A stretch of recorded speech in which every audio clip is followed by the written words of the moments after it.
Here's the problem: growing our money and protecting our earnings without the risk of losing any of it. Because we now know that 10 years of stock market gains can be completely wiped out in only 10 weeks of stock market losses, like it was in 2008. And even before that, during the 10-year period from 1999 through 2008, when the annualized return for the S&P 500 stock index was a minus 1.47%, because in 4 of those 10 years, the S&P index lost value. Minus 9.11% in 2000, minus 11.98% in 2001, minus 22.27% in 2002, and minus 37.22% in 2008, which meant that $1 invested in the market on the first day of 1999 would be worth less than 86 cents on the last day of 2008, a loss of almost 15% over that 10-year period.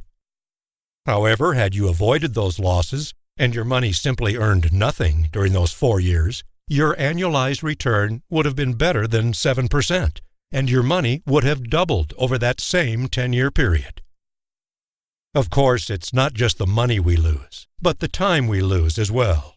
For example, if the stock market loses 40% of its value, as it did between 2008 and 2009, we would need to earn more than 10% for each of the next 5 years, net of any fees, commissions, taxes, or expenses, just to recover our losses and get even again.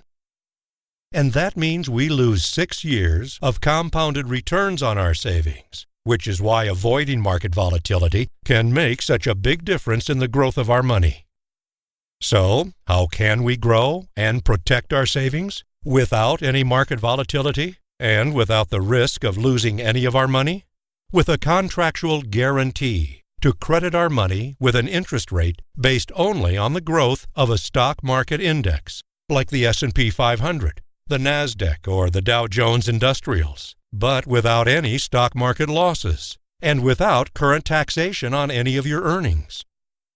That's why, according to the U.S. Securities and Exchange Commission, more than $200 billion have already been deposited into these contracts by millions of people who have not lost even $1 of their savings as a result of any market volatility. That's because these contracts do not actually invest in any securities of any kind. They only use a market index to determine the interest rate they credit to your money. So, when the index increases or gains value over a period of time specified in the contract, an interest rate as a percentage of those gains is credited to your savings. But when the index decreases or loses value, 0 interest is credited to your money, and those losses are never deducted, which means that your earnings are preserved and you never lose any of your money within the contract.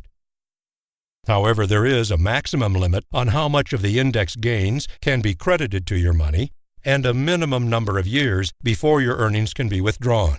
So you don't get all of the index gains, but you don't get any of the index losses.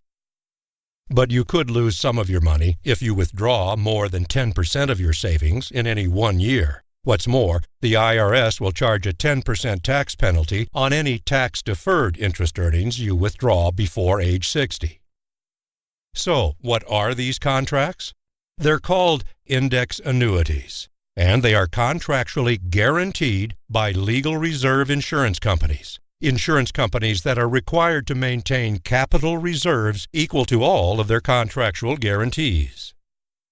So, ask yourself this: does it make sense to risk the loss of your savings and earnings by keeping your money in stocks, bonds, or mutual funds? Or by paying taxes on your earnings, if those earnings can still be lost after you've paid the taxes?